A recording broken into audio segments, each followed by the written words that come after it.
प्यारे बच्चों नमस्कार। सीबीएसई क्लास 12 जो मैथ्स का पेपर 11 मार्च का हुआ था उसका हम सोल्यूशन करने जा रहे हैं। फुल सोल्यूशन करने वाला हूँ ऑब्जेक्टिव वाले सेक्शन का। सेक्शन ए का सेट 3 क्वेश्चन पेपर कोड जो है 65/23 ये क्वेश्चन पेपर कोड है। तो ऑब्जेक्टिव वाले जो 20 क्वेश्चन है उनका हम डिटेल में सोल्यूशन आपको मैं बताऊँगा कि अगर आपने ऐसे किया होगा तो आपका आंसर सही होगा। आंसर के लिए ऑलरेडी मैं एक छोटा सा वीडियो बना चुका हूँ कि आंसर उसके सभी बता चुका हूँ। इन सभी क्वेश्चन के कैसे डिटेल में सॉल्यूशन होंगे इसके बारे में हम बात करते हैं। आइए शुरू करते हैं। देखिए पहले क्वेश्चन में क्या कह रहा है स्टूडेंट, बहुत बेसिक से क्वेश्चन है, छोटे छोटे क्वेश्चन है, बट इनके पैटर्न को समझेंगे। अब टाइम लगता है करने में लेकिन आराम से कर सकते हो आप। देखिए इस क्वेश्चन का जो ए क्रॉस बी दिया हुआ है और समथिंग, और आपसे पूछ रहा है ए डॉट बी। तो ए डॉट बी जो होता है आप जानते क्या हो कि magnitude of A into magnitude of B into cos of theta होता है। ठीक है, कॉस ऑफ थीटा। तो कॉस ऑफ थीटा ऑलरेडी ये आपको दिया हुआ थीटा पाई/3, बट ए क्रॉस बी आप भी जानते हो, मैं ए क्रॉस ऑफ बी, लेकिन ये मैग्नीट्यूड दिया है तो ध्यान रखिएगा this is the value of magnitude A of A magnitude of B, but यहाँ पे होता है साइन ऑफ थीटा आ जाता है। तो अब यहाँ से ये वैल्यूज हम फाइंड आउट कर सकते हैं समथिंग, ये जो values A cross of B की magnitude A cross B something divided by this, ये वैल्यूज यहाँ पे पुट करके कैलकुलेट कर सकते हो आप। बेसिक फंडामेंटल यहाँ से तो magnitude of A magnitude of B निकाल लो, सिंपल। तो ए डॉट बी यहाँ से निकालेंगे तो क्या इसके रिप्लेस पे क्या आ जाएगा, ए क्रॉस ऑफ बी, ठीक, और डिवाइडेड बाई यहाँ पर साइन थीटा और into cos of theta, simple. That value इस ये इसके रिप्लेस पे आ गई। अब इन सब की वैल्यूज को आप रख दीजिए। कॉट थीटा हो गई ये कॉट 30। देखिए ए क्रॉस बी की वैल्यू कितनी है, 3√3, और ये हो जाएगा कॉट और पाई/3 मतलब 60 डिग्री, कॉट पाई/3 तो 60 डिग्री, तो कॉट 60 डिग्री की वैल्यू क्या होती है, 1/√3 होती है। 3√3 इंटू 1/√3 बेटा। तो देखिए कितना आ गया। इस क्वेश्चन का आंसर जो हमने ये बी वाला पार्ट सही हुआ था पहले वाले का, ठीक है। दूसरे वाले में देखिए क्या कह रहा है, सिंपल सा कि the position vector of 3 consecutive vectors of parallelogram ये दिए हुए हैं, then the position vector of D is parallelogram. अब पैरेललोग्राम के बारे में अगर आपको सूचना हो ना स्टूडेंट तो कर सकते हो। पैरेललोग्राम का मतलब होता है, देखिए इनके जो डायगोनल होते हैं वो बाइसेक्ट करते हैं ईच अदर, एक दूसरे को बाइसेक्ट करते हैं, सिंपल। इस तरह से ओ पॉइंट पर बाइसेक्ट करेंगे। इस पॉइंट का कोऑर्डिनेट एक एक करके दिया है, मतलब 4 2 -6 दे दिया, जैसे 4 2 -6 दिया है ए पॉइंट पर। बी पॉइंट क्या है, 5 -3 और 1 हो जाएगा, जो के का गुणांक है 5 -3। यहाँ पे 12 और कितना 4 और 5, 12 और 5। इसका कोऑर्डिनेट आपको निकालना है, तो मान लीजिए हम इसको मान लें कि एक्स वाई जेड है। अब कह रहे हैं कि इसके जो पैरेललोग्राम जो होता है ना, इसके जो डायगोनल होते हैं बाइसेक्ट करते हैं ईच अदर।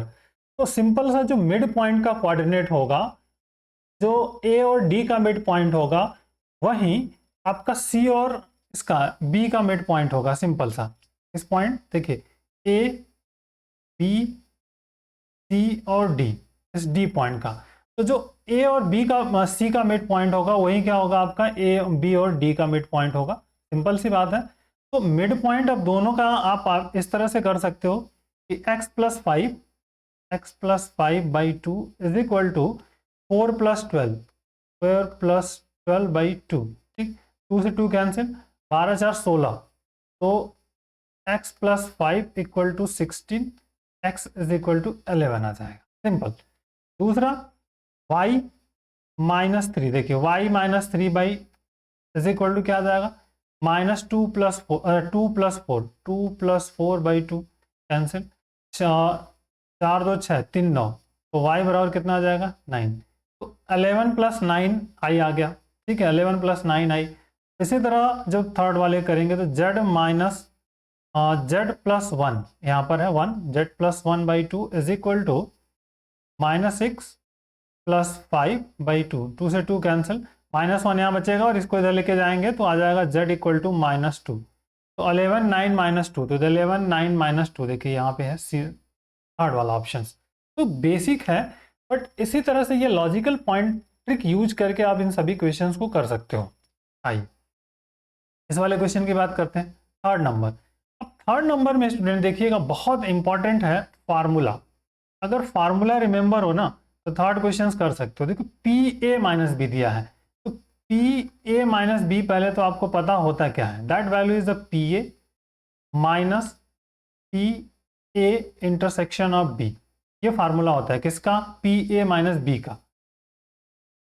समझ में आ गई बात आपको, किसका फार्मूला होता है, पी ए माइनस बी का। तो पी ए माइनस बी हमको ये चाहिए, क्योंकि हमको पी बी बाई ए चाहिए, तो पी बी बाई ए का फार्म वैल्यू क्या होती है इसको समझिए आप। देखिए पी बी बाई ए जो होता है सिंपल होता है P A intersection of B, ठीक है, डिवाइडेड बाई पी ए। ये होता है हमारे पास फार्मूला। तो हमको ए इंटरसेक्शन बी चाहिए, ए इंटरसेक्शन बी। तो यहाँ से अगर हम चाहें निकाल लें P A minus P something, तो अब यहाँ पे डायरेक्ट वैल्यू आप पुट करना चाहो तो पुट कर सकते हो, इस P A minus P A intersection B, sorry P A minus B यहाँ पे, और डिवाइडेड बाई पी ए। ये पी बाई वी की वैल्यू, तो पी ए हमारे पास कितना दिया हुआ है, देखिए पी ए कितना हमारे पास है, सिंपल 3/5 1/5, तो that value is here 3/5 minus 1/5, और फिर से यहाँ पर 3/5, तो इसके ऊपर हो गया 2/5 और इंटू 5/, तो वी गेट 2/3। तो इस तरह से ये जो बेसिक फार्मूले वाला थ्योरी ऑफ कंसेप्ट है ना, इसको लगा करके ही आप इसको सॉल्व कर पाओगे। तो 2/3 इस वाले थर्ड वाले का आंसर आ जाएगा। ओके, ये जो आपका है 4, अब इसके कंसेप्ट को समझना होगा। जो फार्मूला बेस्ड टेक्निक है उसको समझिए। इस 4 वाले क्वेश्चन का सोल्यूशन हम कैसे कर पाएंगे। तो 4 वाला जो क्वेश्चन है, आइए इसको करते हैं। सिंपल 4 वाला क्वेश्चन है, इसको करना है हमको। तो 0 to पाई से के साथ दिया हुआ है।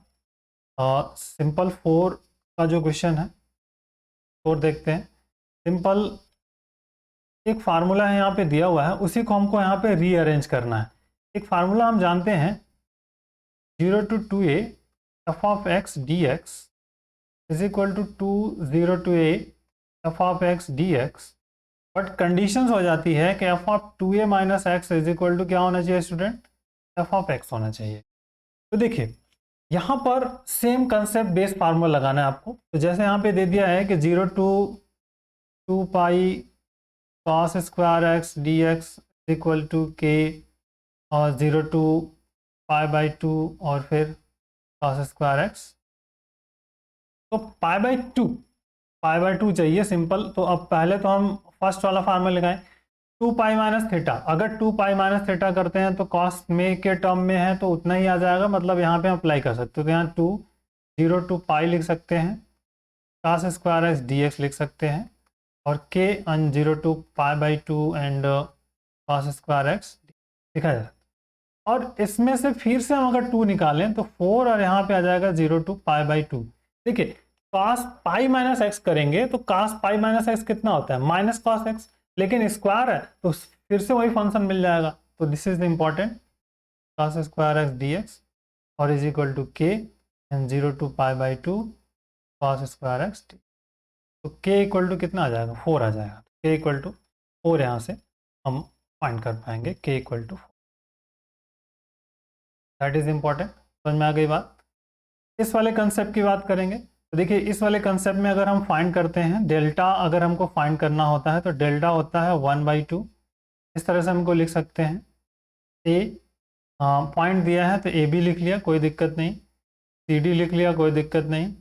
ई एफ लिख लिया, और यहाँ पे 1 1 1 लिख लिया, नो प्रॉब्लम। डेल्टा यहाँ क्या हो जाएगा, 2 delta is equal to this A B 1 और सी डी 1 और फिर ई एफ 1। अब इसका स्क्वायर कर देना है 2 delta, this is the 4 delta square हो जाएगा इज इक्वल टू आपका ए बी 1 और फिर सी डी 1 और फिर ई एफ 4 डेल्टा स्क्वायर। तो इसका बी वाला option is the 4 delta square, 5 वाले का क्वेश्चन का आंसर हो जाएगा। ठीक है, आई थिंक आपको सभी पॉइंट समझ में आ रहे होंगे इस वाले क्वेश्चन का आंसर कितना हो रहा है। अब क्वेश्चन नंबर 6, ये बहुत इंपॉर्टेंट और बेसिक प्रॉब्लम है। क्वेश्चन नंबर 6 की अगर हम बात करें तो डिफरेंट टाइप ऑफ क्वेश्चंस तो है कह सकते हो, लेकिन आप क्वेश्चन नंबर 6 में अगर हम बात कर लें कि इस क्वेश्चन के सोल्यूशन की हम बात कर रहे हैं, देखते हैं आइए। थोड़ा सा लॉजिकल है बट कर सकते हैं हम इसको। क्वेश्चन नंबर 6 में क्या कह रहा है, तो फंक्शन जो है एफ ऑफ एक्स जो है एक्स मॉड एक्स इज, अब बहुत कंडीशंस यहाँ पर है। 6 की बात अगर हम करें कि एफ ऑफ एक्स जो दिया हुआ है स्टूडेंट, एक्स मॉड एक्स दिया है, आंसर तो हमको पता है, और अगर इसको हम सॉल्व करना चाहें पहले तो इसकी फंक्शन को डिफाइन करना सीखना पड़ेगा हम।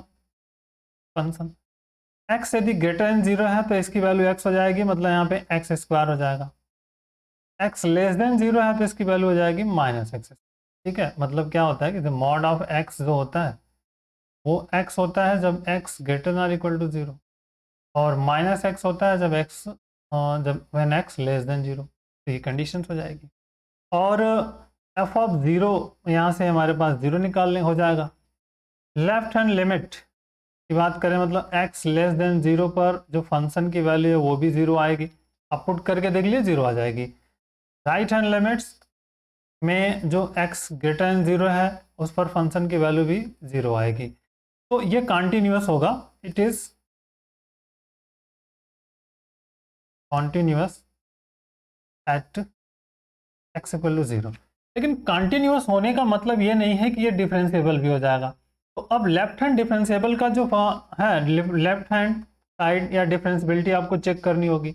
लेफ्ट हैंड डिफरेंशियबिलिटी हम कैसे चेक कर सकते हैं, लिमिट ऑफ जो भी हो, जैसे हम यहाँ पे है x टेंडिंग टू 0 है मान लीजिए, ठीक है, तो हम क्या लिखते हैं एफ ऑफ, यहाँ पे एफ ऑफ एक्स रहेगा माइनस एफ ऑफ 0 और फिर अपॉन माइनस, ये वाली कंडीशंस यहाँ पर अप्लाई करनी है हमको। तो लेफ्ट हैंड लिमिट में माइनस करते हैं हम, तो सिंपल माइनस करेंगे। 0 पे चेक करना है तो 0 पे हम चेक करेंगे, तो limit of h tending to 0। देखिए एफ ऑफ एक्स है तो यहाँ पे क्या हो जाएगा, 0 माइनस एच का होल स्क्वायर हो जाएगा। लेस देन के लिए अगर हम जा रहे हैं तो ये लेस देन के लिए माइनस एक्स स्क्वायर, मतलब यहाँ पर माइनस और फिर 0 माइनस एच का होल स्क्वायर और 0 और अपॉन दिस। अब सॉरी यहाँ पे 0 माइनस एच, कोई प्रॉब्लम नहीं। अगर हम इसको सॉल्व करेंगे तो हमको क्या मिलेगा, सिंपल एच स्क्वायर मिलेगा। तो एच स्क्वायर मिलने कोई दिक्कत नहीं, एच स्क्वायर अपॉन एच मिलेगा, minus H square upon H. तो इट मीन्स क्या मिला हमको, सिंपल की वैल्यू 0 मिल जाएगी। ठीक, right hand limits, right hand differentiation find करेंगे तो limit of x tending to 0 plus में जाएंगे। तो 0 प्लस में जाएंगे, simple f of x minus f of 0 upon minus 0 like that. So limit of h tending to 0 और फिर student क्या हो जाएगा, 0 plus h whole square minus 0 upon 0 plus, solve करेंगे सो दैट वैल्यू 0। तो left hand limit and right hand limit is also defined है यहाँ पर। तो उस केसेस में ये कॉन्टिन्यूस एंड डिफरेंशिएबल मिल जाएगा। तो कॉन्टिन्यूस एंड डिफरेंशिएबल जो फंक्शन है ये छठा वाले का मिल। अब इस वाले क्वेश्चन 7 में डेरिवेटिव फाइंड करना है। तो डेरिवेटिव फाइंड करना है, यहाँ पे आप tan इनवर्स इसको इस तरह पे राइट हैंड साइड में कर लीजिए और फिर इसको सॉल्व कर लीजिए। हर एक क्वेश्चंस के लिए थोड़ा समय देना पड़ेगा, तब जा करके हर एक क्वेश्चंस का सॉल्यूशंस हो पाएगा अच्छे से।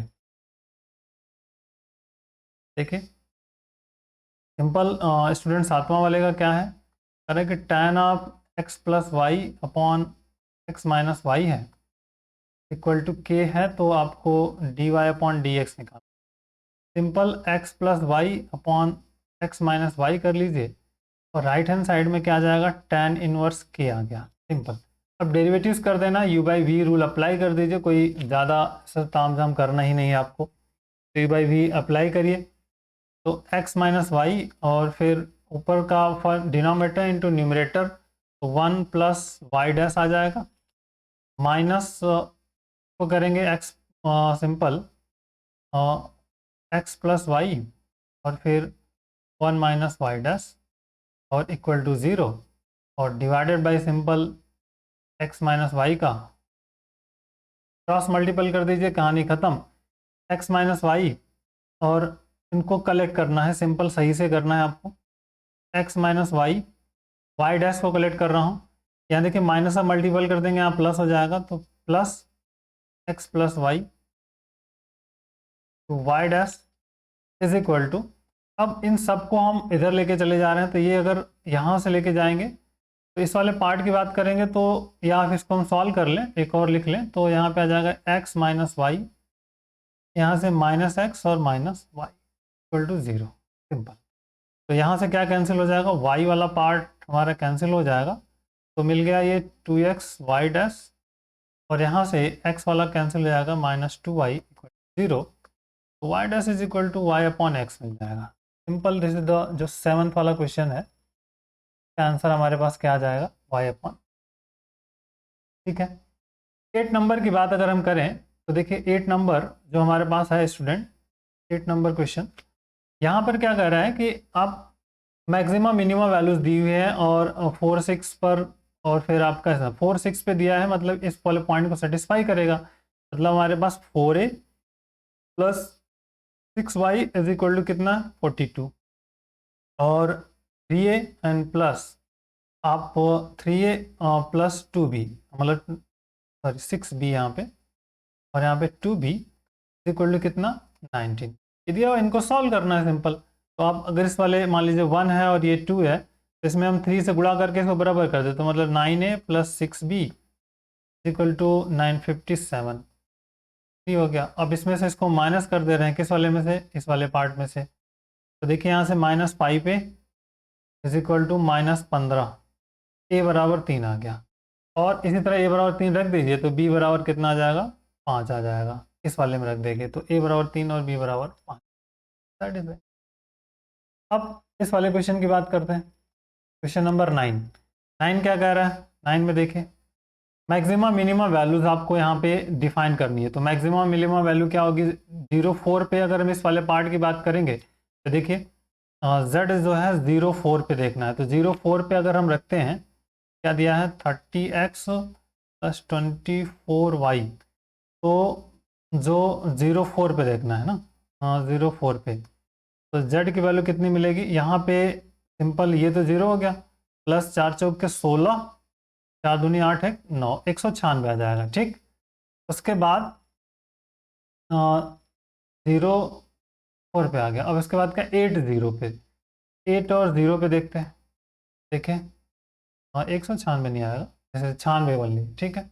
8 0 पे देखते हैं, तो z इक्वल टू 30 इंटू 8 हो जाएगा, और प्लस 0, तो 8 3 24, 240 हो गया, ठीक।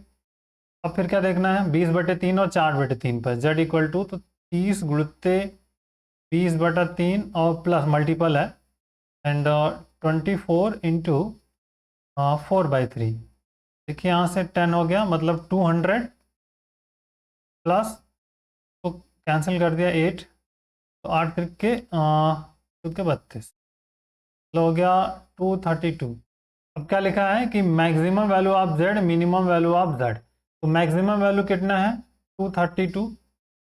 232, मिनिमम वैल्यू कितना हमारे पास है 96, माइनस कर दीजिए, 12 में से 6 गया 6, 12 में से 9 गया 3 और 1, 136, ये डी वाला जो ऑप्शन है करेक्ट हो जाएगा। मिनिमम और मैक्सिमम का डिफरेंस हमको निकालना था, ये निकाल लें।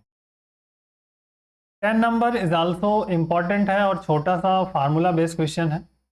नंबर ऑफ एलिमेंट्स कितने हैं, नंबर ऑफ एलिमेंट 2 है, तो यहाँ पे हो जाएगा 2 के पावर 3, ऑर्डर 3 है, ये फार्मूला है n into n plus 1 by, बस इसको रख देना, कुछ नहीं करना, 2 पावर 3, 3 प्लस 1 बाई 2, सॉल्व कर लिया, 4 3 12 6, मतलब आ गया आपका 2 के पावर 6, और 2 के पावर 6 का मतलब होता है 64, 64 ये फाइंड आउट हो गया आपका, दैट इज इम्पॉर्टेंट। 11 नंबर में जो हमको फोकस करना है यहाँ पर, बहुत इंपॉर्टेंट सा क्वेश्चन है, छोटा सा। 11 नंबर में कह रहा P plus Q is equal to है, तो इसको हम ऐसे लिखते हैं A plus A power of P 1/2 plus 1/2, this is A minus A power of T। किसी भी मैट्रिक्स को सिमेट्रिक या स्क्यू सिमेट्रिक मैट्रिक्स में हम कन्वर्ट कर पाते हैं बेटा, तो इससे कन्वर्ट करने का तरीका वही है। तो कह रहा है कि a और a power of minus T का डिफरेंस q वाला निकालना है, q वाला पार्ट निकालना है, स्क्यू सिमेट्रिक्स निकालना है। तो ये जो आपका है, ये जो स्क्यू सिमेट्रिक है, ये वाला क्यू है, ठीक है। तो क्यू निकाल लेते हैं सिंपल, 1/2। ए हमारे पास कितना है, कि 2054 है, माइनस इसी का ट्रांसपोज, तो 2054 आ जाएगा। अब 1/2 है, डिफरेंस इसका निकालेंगे, 2 - 2 0 आ जाएगा, 0 - 5 -5 आ जाएगा, 5 - 0 5 आएगा, 4 - 4 0 आ जाएगा। तो 1/2 से मल्टीपल है तो सिंपल 0 - 5/2, 5/2, और तो दैट वैल्यू इज हियर। ई वाला ऑप्शन का सही होगा। तो देखिए, पॉइंट ऑफ व्यू से समझेंगे स्टूडेंट ना, बहुत आसानी से क्वेश्चन को कर पाएंगे, ठीक है। आइए अगले पार्ट पे आते हैं। ये क्या कह रहा है, नॉन सिंगुलर मैट्रिक्स। ये नॉन सिंगुलर मैट्रिक्स के लिए डिटर्मिनेंट वाला कंसेप्ट यूज करना है। डिटर्मिनेंट क्या होता है, zero, not equal to zero होता है। मतलब 1 2 1 है, और फिर 2 3 1 है, 3 a 1 है, और नॉन सिंगुलर है तो नॉट इक्वल टू जीरो। तो देखिए यहाँ पे क्या, ए और एक्सपेंड कर दीजिए, 3 - a हो जाएगा, -2 ऐड कर लीजिए, तो दिस इज द 2 - 3, तो 2 - 3, और +1 करेंगे तो ये ऐड होगा 2a - 9, 2a - 9, और not equal to zero. 3 - a, यहाँ पे माइनस तो +2 हो जाएगा सिंपल, और plus 2a - 9 not equal to zero. तो 3 2 5, तो 4 हो जाएगा, -4, और a -4 not equal to zero, a not equal to 4। A not equal to 4 मतलब 4 होना ही नहीं चाहिए, तो 4 नहीं होना चाहिए, मतलब ये वाला ऑप्शन, डी वाला ऑप्शन सही हो जाएगा। जो रियल वाला कंसेप्ट है, 4 को हटा दीजिए, बाकी के जो आंसर आ जाएंगे वो करेक्ट हो जाएगा, ठीक। यहाँ क्या कर रहा है, दिस इज द इम्पॉर्टेंट है, अगर ए के पावर ऐसा होता है, और ए अगर n क्रॉस n है, तो k के पावर n डिटर्मिनेंट ऑफ ए होता है, सिंपल। तो यहाँ पर भी क्या करें, ऑर्डर 2 क्रॉस 2 का है, तो सिंपल क्या हो जाएगा आपका, determinant of A is equal to k square और determinant of A, simple. That is important. इस वाले प्रॉपर पे चले जाएंगे तो ए कैंसिल हो जाएगा, तो के स्क्वायर इक्वल टू 1 आएगा, मतलब के इक्वल टू आ जाएगा +-1, और इसका सम करना है तो +1 जो है और -1, सो इट विल बी 0। यहाँ पे डी वाला ऑप्शन, ठीक। 14 नंबर्स में की बात करते हैं, तो 14 नंबर में हमारे पास क्या है, कह रहा है कि ये दिया है, तो अगर डिफरेंशिएशन दिया है, इसका मतलब क्या, हमको इंटीग्रेशन करना है। एफ ऑफ एक्स जो हो जाएगा, यहाँ पे क्या हो जाएगा, simple integration of A x plus B और डी एक्स। तो that is important, A x square by 2 plus d x और plus c, this is the f of x. But conditions already दी है कि एफ ऑफ 0 इक्वल टू 0, तो F of 0 equal to 0 यहाँ पे apply कर देंगे, तो 0 इक्वल टू 0 प्लस सी, तो c इक्वल टू 0 मिल जाएगा। मतलब एफ ऑफ एक्स जो हमें मिलेगा, x square plus B x, तो A x square plus B x, B वाला ऑप्शन सही है। इसकी वजह से प्रॉब्लम होगी कॉस थीटा, जो कॉस थीटा के जगह डेरिवेटिव्स कभी भी नहीं होता, अगर हो है डेरिवेटिव्स दिया है तो मतलब ये नॉट डिफाइन वाला केसेस है, तो नॉट डिफाइन है, मतलब यहाँ पर ये आंसर ऑप्शन सी सही है, ठीक है। आइए इसमें इंटीग्रेटिंग फैक्टर 11 फाइंड करने के लिए, integrating factor d x d y है, तो d x upon d y plus क्या हो जाएगा यहाँ पर, y upon 1 minus y square, और फिर x is equal to a y upon 1 minus. तो जो कि इंटीग्रेटिंग फैक्टर की बात है, तो इंटीग्रेटिंग फैक्टर्स क्या हो जाएगा, I F is equal to हो जाएगा e के power integration y upon 1 minus y square, और यहाँ पे डी वाई। इसको f dash x upon f x वाला कंसेप्ट अप्लाई कर लीजिए, सिंपल। तो e के पावर देखिए, डेरिवेटिव करेंगे तो -2 है, मतलब यहाँ पे अगर हम लिखूँ मैं -2 integration -2y upon 1 minus y square d y, ठीक है स्टूडेंट। और e के पावर -1/2, और ये हो जाएगा log of 1 minus y square. F dash x upon f x जो फार्मूला है, integration of f dash x upon f of x d x equal to log of, ये फार्मूला होता है, तो इसी फार्मूले का यूज कर लिया, सिंपल। तो अगर इसको ऊपर लेके चले जाएंगे और सिंप्लीफाई करेंगे, तो ये आएगा e के power log 1 minus y square और पावर ऑफ -1/2। और फिर ये सिंप्लीफाई करेंगे स्टूडेंट, तो आ जाएगा आपका e के पावर है और टू द बेस e है, तो सिंपल आ जाएगा 1/1 minus 1/1 minus y square under root. ये वाला जो बेसिक फंडामेंटल इस क्वेश्चन का है, ये हमको यहाँ पर समझ में आ गया कि इस क्वेश्चन का फंडामेंटल हम कैसे इंटीग्रेटिंग फैक्टर को फाइंड कर पा रहे हैं। ठीक है, ये देखिए यहाँ क्या कर रहा है, यूनिट वेक्टर्स निकालना है, तो यूनिट वेक्टर पी क्यू निकालना पड़ेगा आपको, पी क्यू। तो पी क्यू का मतलब ये हो गया कि पहले हमको तो क्यू में से इसमें से माइनस करना है, तो 4 - 2 कितना हो जाएगा, 4 - 2 इंटू आई प्लस 4 - 1 मतलब 4 - 1 इंटू जे एंड -7 प्लस तो -6 की, और फिर तो ये हो गया आपका 2i प्लस 3j -6 के, और इन्हीं का मैग्नीट्यूड्स कर लेंगे 4 + 9 + 36 7 49। तो इसको अगर हम सॉल्व कर लें तो 2/7i प्लस 3/7j और -6/7k इज इम्पॉर्टेंट।